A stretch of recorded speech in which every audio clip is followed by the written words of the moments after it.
Pues es un día muy importante e histórico para el Perú, no solo por el bicentenario de su independencia, sino porque tiene un nuevo presidente. Pedro Castillo asume control de un gobierno en tiempos de pandemia, de vacunaciones, por cierto, sin mayoría en el Congreso, por lo que uno de sus primeros retos pues va a ser, sin lugar a dudas, encontrar acuerdos para llevar adelante lo que sería su agenda para una sociedad que además está altamente polarizada. Así que le agradezco a Alonso Segura, exministro de Economía y Finanzas de ese país, que nos acompaña esta tarde, Alonso, para preguntarte primero que otra cosa para efectos de transparencia, si es que tú de alguna u otra manera interveniste en generar ideas nuevas para la administración que ya llegó, o incluso en el discurso, porque no solo le habló a los peruanos, le habló en ese discurso a los inversionistas.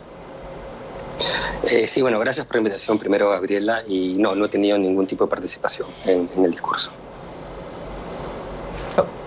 Ok, y preguntarte entonces, ¿qué del discurso que escuchaste del presidente digamos, crees que aquieta las preocupaciones que se han generado desde que se anunció que era el ganador en la primera vuelta?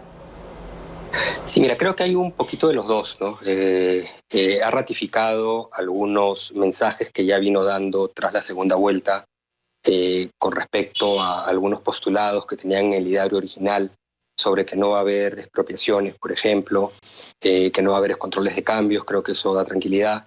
En otros frentes me parece que todavía estamos a nivel de discurso y es difícil todavía vislumbrar qué tipo de políticas van a haber. Por ejemplo, en términos de negociaciones de contratos o renegociaciones de contratos, ha mencionado ese tema muy brevemente, muy al paso.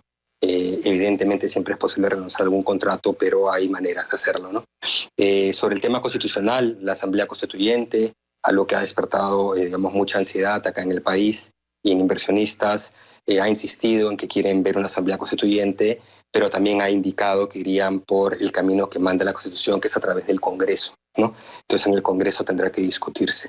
Entonces, te diría que por ahí en algunos principales mensajes ha hecho muchos ofrecimientos. Creo que es fundamental el cierre de brechas sociales en el país. Eso creo que todos lo reconocemos. Pero no hay una consistencia entre la necesidad de cierre y la disponibilidad de recursos fiscales. Me da la impresión que ha hecho muchas promesas que no se van a poder cumplir. Ahora, hay que tener en cuenta que no ha habido una transición adecuada. Todavía no tenemos un gabinete de ministros, recién lo va a anunciar en 2 días, o en 2 días van a juramentar. Me imagino que conforme tomen conocimiento de la situación de las finanzas públicas, de la información digamos, en la transición del gobierno saliente al entrante, podrán aterrizar algo más sus propuestas, ¿no? Pero sí creo que ha habido mucho ofrecimiento que va a ser difícil de cumplir también. Qué bueno que me dices esto, porque yo te quería preguntar que para qué alcanza. De todo lo que escuchamos, evidentemente Perú se está beneficiando de un sector externo pues que está recuperándose. Hablo de China, hablo de Estados Unidos, de la demanda externa por productos, incluso precios altos de materias primas, como por ejemplo el cobre. Todo esto es buena noticia para la recuperación del Perú. Y preguntarte, hay recursos, pero ¿para qué? El tema es que sí hay una recuperación de la recaudación con respecto a la caída muy fuerte que hubo el año pasado.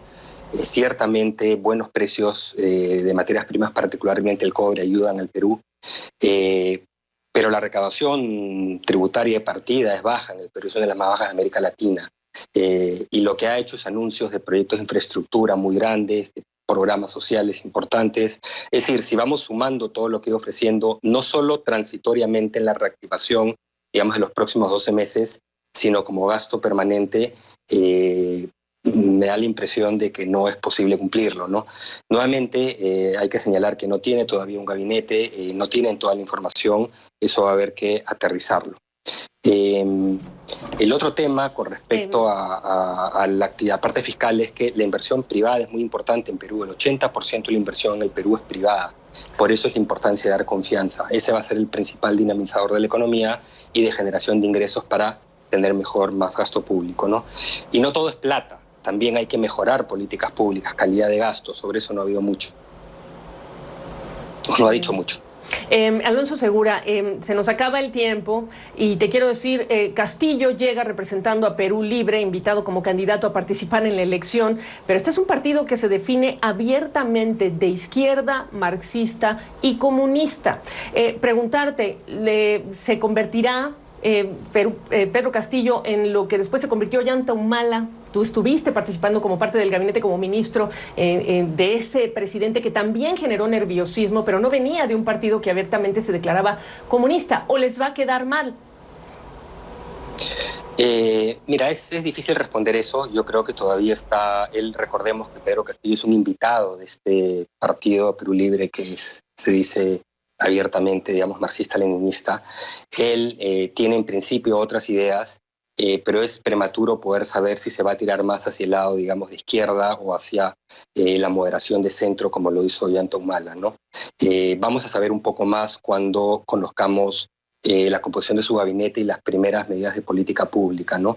Porque ahora estamos todavía a nivel de discurso. Del discurso inicial pareciera que no se va a correr tanto el centro como el presidente Humala, pero vamos a tener que esperar y ver, ¿no? Exactamente. Pues me da mucho gusto saludarte y es ese episodio histórico que después se convirtió en algo distinto que nadie esperaba, el que nos llevó también a convocarte el día de hoy. Gracias, Alonso, por la oportunidad. No, muchísimas gracias, Gabriela.